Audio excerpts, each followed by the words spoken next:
Iran is pouring cold water on hopes to extend this ceasefire with the U.S., saying there has been no progress in the talks. No word from the Trump administration yet on that.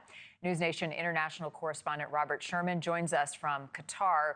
Robert, we've got two things that may be true at the same time right now in a competing war. You've got diplomats working to find a peaceful solution, but we still are seeing attacks in this critical shipping route. Yeah, and certainly that shipping route is being used as the main point of leverage between both of these sides, with Iran's Secretary of the National Security Council saying that they will not be reopening it until their demands are met. Namely, one of the big ones is the lifting of the U.S. naval blockade.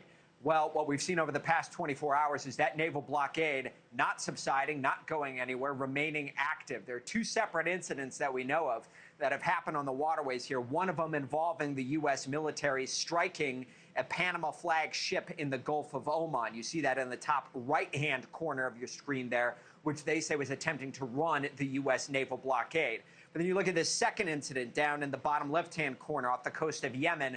That's in the Bab el-Mandeb Strait. This was a ship that was struck by the Houthis. That's according to the internationally recognized government of Yemen, which says that 6 people were killed in those Houthi attacks there as well, showing that Iranian proxies remain active, and this is still a very dangerous environment that we are all in. That U.S. naval blockade, according to the White House here, being used as the major point in order to try and strangle Iran's economy. As the president said, they do believe that they have the advantage when it comes to this leverage that is here.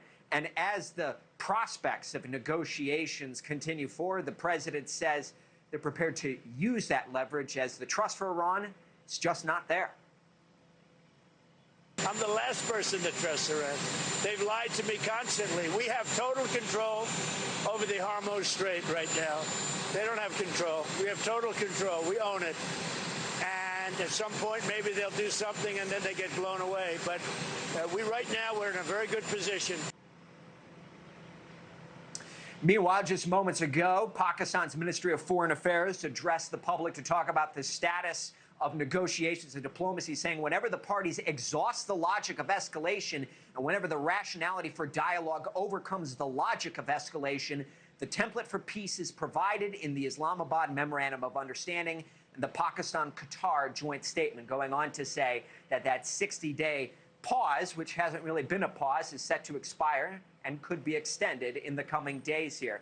We do know the Minister of the Interior for Pakistan on the ground in Tehran this week, meeting with the president of Iran in order to pick up those negotiating stances.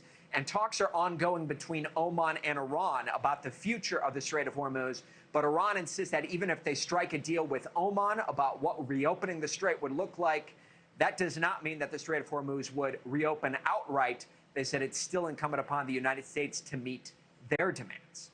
Thank you for watching. Subscribe below and download our NewsNation app right now on your phone, and you will get fact-based, unbiased news for all Americans.